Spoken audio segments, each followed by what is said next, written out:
One fact about every Super Bowl, let's go. Super Bowl 1 is the only Super Bowl to be broadcasted by two major broadcasting companies, with CBS and NBC hosting the game. In Super Bowl 2, with the Packers win, they'd already become the first team to win back-to-back Super Bowls. Super Bowl 3 was the first to actually be called the Super Bowl, as before that, it was just the AFL-NFL World Championship game, but the media loved Super Bowl, so that's what they went with. Super Bowl 4 was the first Super Bowl to be played in New Orleans. There weren't really a lot of stats I could find, so that's about the best I could find. In Super Bowl 5, Chuck Howley, the linebacker of the Cowboys, is so far the only player to have won Super Bowl MVP on the losing side. In Super Bowl 6, the Dolphins only scored 3 points the whole game, which ties for the lowest ever in a Super Bowl, and you know who the other was.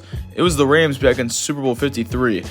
Probably the worst Super Bowl of all time. Well, just a year later in Super Bowl 7, the Dolphins would win it all this time. In fact, they were the first and so far only team to go undefeated in a full season in the Super Bowl era. Super Bowl 8 was the first Super Bowl to have a 30-second ad be worth over $100,000. Super Bowl 9 marked its name in the history books as it was the lowest scoring Super Bowl at halftime, as the Steelers led the Vikings just 2-0, the second lowest score you could possibly get in a football game. In Super Bowl 10, Steelers defensive end LC Greenwood would record 4 sacks, which is the most in a Super Bowl game to this day. Super Bowl 11 is the last time the Vikings have been to the Super Bowl. Again, some of these stats are pretty hard to find interesting stats, at least interesting facts. So yeah, Super Bowl 11, that's a pretty long drought for the Vikings. In Super Bowl 12, Cowboys defensive players Harvey Martin and Randy White would become the first co-MVPs and so far only in Super Bowl history. With the Steelers win in Super Bowl 13, they become the first franchise to reach 3 Super Bowl wins. The Steelers would win it again the next season in Super Bowl 14, but that's not the fact we're talking about. The fact is, this was the Super Bowl with the highest attendance ever, with 103,985 people showing up, and this took place at the Rose Bowl, and they need to have another Super Bowl there. It's an amazing sight. In Super Bowl 15, linebacker for the Raiders, Rod Martin, would pick the ball up 3 times, and that's the most by one single player in a single game in this Super Bowl, and somehow he didn't win MVP. Super Bowl 16 was the first featuring Pat Summerall and John Madden in the booth for the game. John Riggins, who was a fullback for the Redskins in this game, finished the game with 38 rushing attempts, which is the most in a Super Bowl all time. In Super Bowl 18, Marcus Allen, running back for the Raiders, won MVP of this game, and he became and is still the youngest Super Bowl MVP of all time at 23 years old and 303 days. I don't know why I said it like that, but yeah. Super Bowl 19 featured the most combined wins by both teams in a Super Bowl ever, as the Dolphins finished with 14 wins and the 49ers finished the season with 15 wins. Super Bowl 20 featured the Chicago Bears and the New England Patriots, and this is so far the last time both teams made their Super Bowl debuts. If the Lions would have won it a few weeks ago, well, not a few weeks ago, I don't know why I said that, but if they would have won the NFC Championship a few days ago, this would have been officially the last time this would ever happen. Super Bowl 20 would feature the highest passer rating of any quarterback in a Super Bowl ever, as Phil Simms finished with a passer rating of 150.92. In Super Bowl 22, we saw the most rushing yards by a single player in a Super Bowl game, as Timmy Smith rushed for 204 rushing yards, and this takes about 20% of his total rushing yards in his NFL career.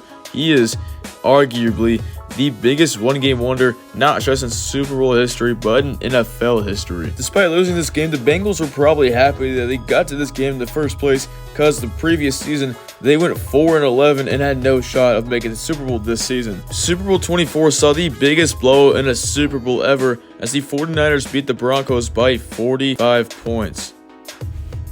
Super Bowl 25 saw the first time they gave out the Pete Rozelle Trophy, which is given to the Super Bowl MVP, and for Super Bowl 25, the first award winner ever was running back for the Giants, Otis Anderson. In Super Bowl 26, Mark Rypien, the quarterback for the Redskins, would win MVP, and they would be the first team to have 3 different quarterbacks win Super Bowl MVP. Super Bowl 27 saw the longest fumble return ever, as Leon Lent picked the ball up and went 64 yards the other way, and you're most likely aware that wide receiver for the Bills, Don Beebe, stripped him at the 1-yard line. Super Bowl 28 saw the Cowboys and Bills play, and it's so far the only time it's been a rematch from the previous Super Bowl. Super Bowl 29 is the highest scoring Super Bowl, as the 49ers beat the Chargers 49-26 with 75 combined points. Super Bowl 30 saw cornerback for the Cowboys, Larry Brown, win Super Bowl MVP, and that was the first time a cornerback had ever won the award. Super Bowl 31 was the first to be aired on Fox. The Broncos won in Super Bowl 32, and this ended a 13-game Super Bowl winning streak for the NFC. Super Bowl 33 would be won by the Denver Broncos, and it would be John Elway's last game. Super Bowl 34 was the first to be won by an undrafted quarterback, and I never knew this about the logo of the Super Bowl, is that it's in the shape of the NFL Shield. I had no idea until now. Super Bowl 35 is the only Super Bowl to feature back-to-back kick returns, and honestly, it's just incredibly rare for it to happen in any game. Super Bowl 36 was supposed to have a different logo, as the one you see in the middle right now was supposed to be the original logo, but after 9/11 they changed it to resemble more of America. Super Bowl 37 saw the most interceptions thrown by a quarterback in a single Super Bowl, as Rich Gannon, the MVP that season, threw 5 interceptions that game. Super Bowl 38 saw the longest pass in Super Bowl history, as Jake Delhomme would throw it to Muhsin Muhammad for an 85-yard touchdown. Super Bowl 39 was won by the Patriots, and they are so far the last team to win back-to-back Super Bowls.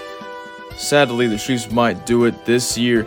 I really hope not. Brock Purdy, please save us. Super Bowl 40 saw the longest run from scrimmage in a Super Bowl, as Steelers running back Willie Parker ran it to the house 75 yards. Super Bowl 41 saw the first and so far only kick return touchdown to start a game, as Devin Hester ran it back to the house, and the Bears did nothing after that. Even though the Patriots lost Super Bowl 42, they were the first team to enter the Super Bowl 18-0. With the Steelers winning Super Bowl 43, they became the first franchise in NFL history to win 6 Super Bowls. In Super Bowl 44, in a way to surprise the Colts, the Saints opened the second half with an onside kick and recovered, and that's still the only time a team has opened the half with an onside kick. Super Bowl 45 is still somehow the only time AT&T Stadium has hosted a Super Bowl. My Cowboys bias is going to kick in a little bit, but they deserve to host another Super Bowl. Super Bowl 46 was won by the New York Giants, and it is still to this day the lowest winning percentage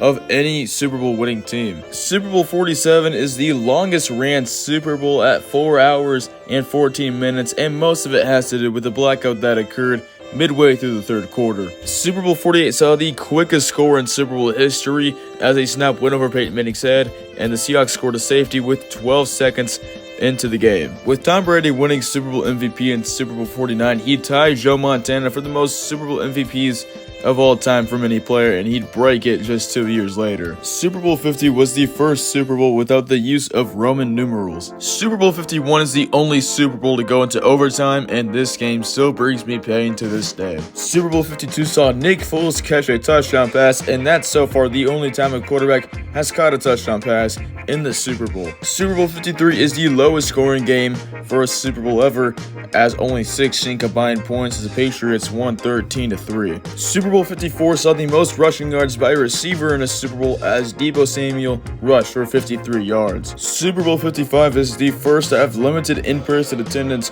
as only 24,000 people showed up. In Super Bowl 56, the Rams were playing in their home stadium, and despite this, they were considered the away team. Patrick Mahomes winning the Super Bowl in Super Bowl 57 marked a 23-year drought where the regular season MVP did not win the Super Bowl in the same season. And we end off with Super Bowl 58. Even though the game has not been played yet, history has already been made, as referee Terry Killens will be the first person ever to be a player and a referee in the Super Bowl. Obviously not in the same game, and in different games. And yep, that's about it. Bye.